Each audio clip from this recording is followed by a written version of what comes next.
Michael Crichton is a very important American novelist. He's written 28 novels, which collectively sold more than 200 million copies, and 16 of his novels have shown up on the New York Times bestseller list. In fact, one could argue that few American novelists have contributed more to the American zeitgeist than Michael Crichton. Now, I know what you're thinking. Zeitgeist is some silly German word. No one really cares about the New York Times bestseller list and haven't for many years. And you probably don't read novels, so why should you care about Michael Crichton? Well, perhaps this montage might pique your interest.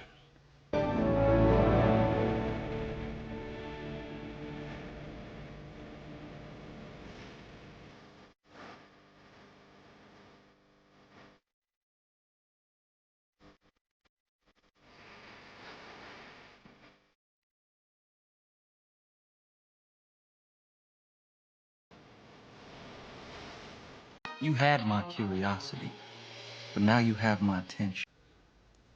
In 1960, Michael Crichton enrolled in Harvard as an English major. However, after a dispute with the English department, he changed his major to anthropology. After graduating with an anthropology degree, he later enrolled in Harvard Medical School. While in Harvard Medical School, Michael Crichton wrote 5 novels, all under pen names. Now think about that. Michael Crichton wrote and published 5 novels, all while going through medical school. After he graduated and earned his MD, he decided he no longer wanted to be a doctor and returned to his original passion, writing. Now, keep in mind as we go through the rest of his movies that he has a degree in anthropology and he has a medical degree. Both of these influences will show up in his works. The Westworld TV series ran for 4 seasons from 2016 to 2022. In the Westworld TV series, there's an advanced amusement park that's set in the Old West, and humans can visit it and interact with androids. And after every interaction, the androids' memories are reset, and they don't have any memory of the events that happened.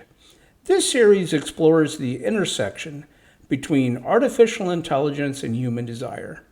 And, as you might expect, things quickly go wrong. However, the Westworld TV series was really just a TV adaptation of the 1973 Westworld movie that was based on a novel written by Michael Crichton. Like the TV series, in the Westworld movie, the androids start to do things they're not supposed to do. In particular, the gunslinger android, played by Yul Brynner, starts to hunt and attempt to kill the guests. Oh, and by the way, one of the guests was played by James Brolin, you know, Thanos' dad. Let's talk about Jurassic Park, Michael Crichton's most successful book turned into novel.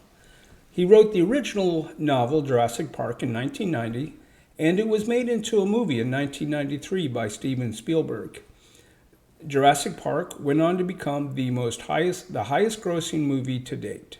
Now you know the story. Business tycoon builds a zoo with live dinosaurs with a foolproof containment system, which of course fails, and the dinosaurs escape and try to eat everybody. Now, he wrote a sequel, Jurassic Park Lost World, in 1995, which was also made into a movie in 1997, also directed by Steven Spielberg. After Michael Crichton's death, 3 more sequels were written, or 3 more sequel movies were created, and 1 more is going to be released next year. Remember how I told you Michael Crichton earned an anthropology degree from Harvard? Well, his anthropology interests and his literary interests combined in the 1976 novel Eaters of the Dead. This was made into a movie in 1999 starring Antonio Banderas. Now, it was kind of an interesting story. The story centers around an Arab, a member of the Sheikh's court, who is somewhat of a ladies' man. You could say he was too much of a ladies' man, and so he was sent to be an ambassador in a far-off land. On the way, he takes up with a group of Vikings, and they are met with another group of Vikings that has sent a messenger to them asking them to come and rescue their village. So they go and they rescue the village, and Antonio Banderas goes along. And this is where it gets really interesting, because at this point it turns into an interesting retelling of Beowulf. See, the village is being attacked by a horde of barbarians. In the novel, the barbarians were actually a remnant tribe of Neanderthals. Now, in the movie, they were just barbarians. But anyway, the barbarians basically represent Grendel, and their shaman represents Grendel's mother. So, like I said, it was an interesting movie. It was, however, a flop. Michael Crichton is the producer and also directed reshoots at the end, and generally credited with kind of ruining the movie. It got terrible reviews by the critics, terrible reviews by the audience. I, however, think it's not that bad of a movie. It's definitely a guy's movie. So if you're interested in seeing a nice little action movie, it's worth checking out. Michael Crichton used his medical background to create the hit series ER. ER ran for 15 seasons and was a huge hit. It ran from 1994 to 2009. You like George Clooney? Well, ER was where George Clooney got his big break. That was the TV series that made him the star that he is today. Now I'm going to speed run some of Michael Crichton's more notable novels that were also made into movies. Now, most of these novels were actually much better novels than they were movies.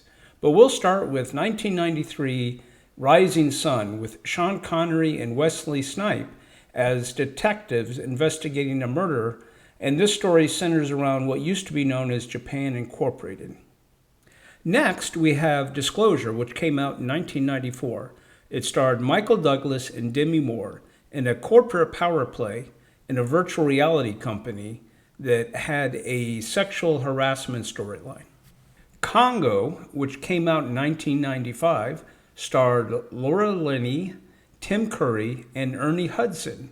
It was an adventure that took place in, you guessed it, the Congo.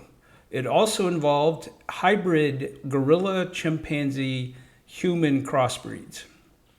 Sphere, which came out in 1998, starred Dustin Hoffman, Sharon Stone, and Samuel L. Jackson.